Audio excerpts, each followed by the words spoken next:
کیا یہ ضروری تھا ہمیں یہ امن مذاکرات کے پھڈے میں پڑنا؟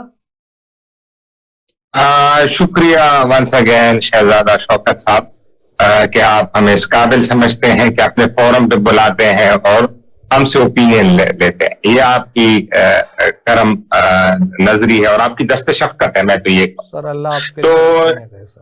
جی، جہاں تک آپ نے بات کی کہ جو ہم نے مذاکرات کے لیے بلایا ہے، اچھا یہ ایک بات ایک تو ہے کہ ہم نے بلایا ہے کہ امن بھی ہو جائے دنیا میں اور معیشت بھی چل پڑے اور جو کہ آگے قحط سالی آنی ہے، مسائل آنے، اس کا حل. لیکن دنیا سے زیادہ کیونکہ ہمارے ہاں بیانیہ یہ کم ہے، نہ میڈیا غور کرتے کہ ہم نے یہ کیوں کیا ہے، کہ کیا ہم نے اتنی ہمیں تکلیف پہنچی ساری دنیا کی 200 ملکوں کی کہ ہم نے اتنا بڑا رسک دے گئے. یہ رسک بھی تھا نا، آپ کو پتہ ہے نا کہ مذاکرات کامیاب ہوتے نہ ہوتے کیا ہوتا. یہ ایک بہت بڑا رسک پاکستان نے لیا ہے اور جو کہ صحیح لیا ہے. میں کہتا ہوں یہ 100% لینا چاہیے تھا اور بہت اچھا لیا. لیکن اس کے باوجود کہ 200 ملکوں کے لیے تکلیف ہم لیں، باقی اتنے بڑے بڑے ممالک ہیں، چلے چین وغیرہ تو بیک اینڈ پہ ہوں گے لیکن اس سامنے وہ بھی نہیں آئے نا. روس بھی نہیں آیا، جاپان بھی نہیں آیا، یورپ یونین پورا نہیں آیا، ہندوستان نہیں آیا، مطلب بڑے بڑے ممالک ہیں دنیا کے، کوریا وغیرہ، آسٹریلیا وغیرہ سارے. تو ہم پھر کیوں آئے؟ ایک تو یہ تھا لارجر آبجیکٹو کہ چلے صحیح ہے دنیا میں امن. دوسرا ہم اس جنگ میں جس طرح پھنسے ہیں، ایک تو امریکہ، اسرائیل ہے، ایران ہے جو مدعی ہے تینوں.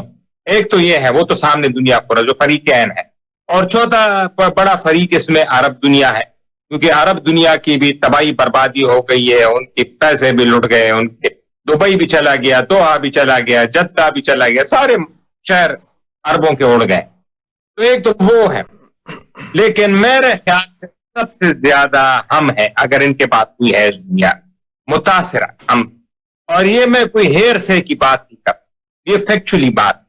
اور اس میں امن آنا میرے خیال سے کہ اسرائیل سے بھی زیادہ ہمارے لیے ضروری ہے، امریکہ سے بھی زیادہ ہمارے لیے ضروری ہے. اور ایران، ایک میں کہتا ہوں ایران کے لیے ضروری ہے، اور ایک ایران کے اس لیے کہ وہاں ان کے لوگ مر رہے ہیں، 2-3-4 ہزار لوگ شہید ہو چکے ہیں، خامنہ وہ اس لیے. اور دوسرا ہمارے لیے بہت ضروری ہے، اور اس کی وجہ یہ ہے کہ دیکھیں اس کے دو بڑے عنصر ہیں سب سے بڑے، جو کہ اکثر ہمارے پولیٹیکل کمنٹیٹر اگنور کرتے. ایک تو ہم نے ڈیفنس معاہدہ سعودی عرب کے ساتھ کیا ہوا، اور آپ کو پتا ہے کہ ہم نے پچھلے پرسوں ہی کچھ F-16 جہاز ایئر فورس کے وہ سعودی عرب تعینات کر دی. اب اگر یہ جنگ پھیلتی اور یہ سعودی عرب تک انوالو ہو جاتا ہے، سعودی عرب، باقی عرب تو خیر چھوڑیں، اگر سعودی عرب انوالو تو ہم تو لازمی ایکشن میں آئیں. کیونکہ ہم نے تو ایران کو بھی یہ بتا دیا ہے کہ ہم سعودی عرب کے ساتھ اس لیے کھڑے ہیں کیونکہ ہمارا ڈیفنس پیکٹ ہے، اور دوسرا حرمین شریفین کی حفاظت ہے جو کہ ہر مسلمان کی ڈیوٹی.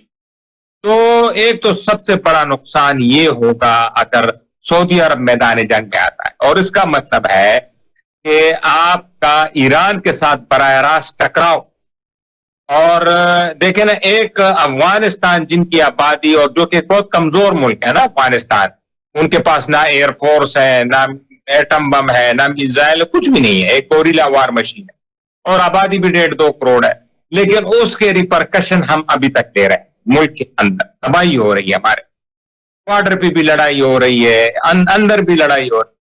تو ایران جس کی آبادی 9 کروڑ ہے، اور جس کے پاس میزائل بھی ہے، جس کے پاس پاسداران انقلاب بھی ہے، جس کے پاس سارے وسائل ہیں، ان کے ساتھ اگر آپ کی کچھ مخاسمہ ہو جائے اور جنگ ہو جائے، اور آپ کا جو بلوچستان کا بارڈر ہے وہ گرم ہو جائے، تو ہمارے تو تینوں طرف آگ لگ جائے گی. 2 بارڈر پہ تو آگ لگ چکی ہے، تیسری بارڈر پہ. اور دوسرا جو اس میں دوسرا اہم پہلو ہے حاضرین کے لیے بتاؤں، یہ تو سعودی عرب ہو، اگر خدا نہ خواستہ ایران کی جو رجیم ہے وہ کولیپس کر جاتی، یہ تو ہمارا ایک ڈیفنس پیکٹ ہے نا، وہ میں نے آپ کو بتایا شروعات.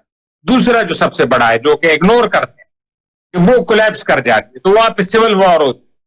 تو ہمارے ملک کے اندر 4 کروڑ شیعہ ہیں، اور آپ مانے ہم سب کی ہمدردیاں ایران کے ساتھ، یہ بائی پارٹیزن، لیکن آپ کو پتا ہے کہ جو مسلک ہوتی ہے یا جو وہ ہوتی ہے اس کی زیادہ ہوتی ہے. یہ ایک نیچرل بات ہے، یہ ہمیشہ نیچرلی ہوتا ہے، یہ اس میں کوئی بری بات نہیں ہے.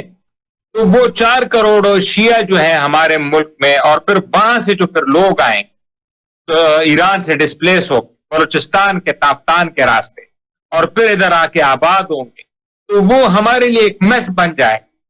ہم افغانستان کا رونا روئیں گے، اوپر سے ایران آ جائے. تو میرے خیال سے پرائم منسٹر صاحب، فیلڈ مارشل صاحب اور اسحاق ڈار صاحب، ان تینوں کی جو ٹیم تھی، انہوں نے بہترین کام کیا. یہ صلح کرانی چاہیے. کوئی نہیں، یہ ایگریمنٹ نہیں ہوا. میں یہ کہتا ہوں مذاکرات ناکام نہیں ہوئے، مذاکرات صحیح ہیں. ایگریمنٹ نہیں ہوا، وہ نہیں مانے دونوں، مطلب خاص کر جو اطلاعات ہیں، اس وجہ سے پھر وہ آگے جا کے ڈسکس بھی کر لیں گے. تو وہ نہیں ہوا، وہ آئندہ ہو جائے گا، دوبارہ مہینے بعد ہو جائے گا. تو ہمیں یہ بھی نہیں ہے، ہم ان کو کہتے ہیں کہ آپ اسلام آباد میں بھی نہ کرائیں، آپ کہیں پہ کرا لیں، لیکن آپ صلح کر لیں.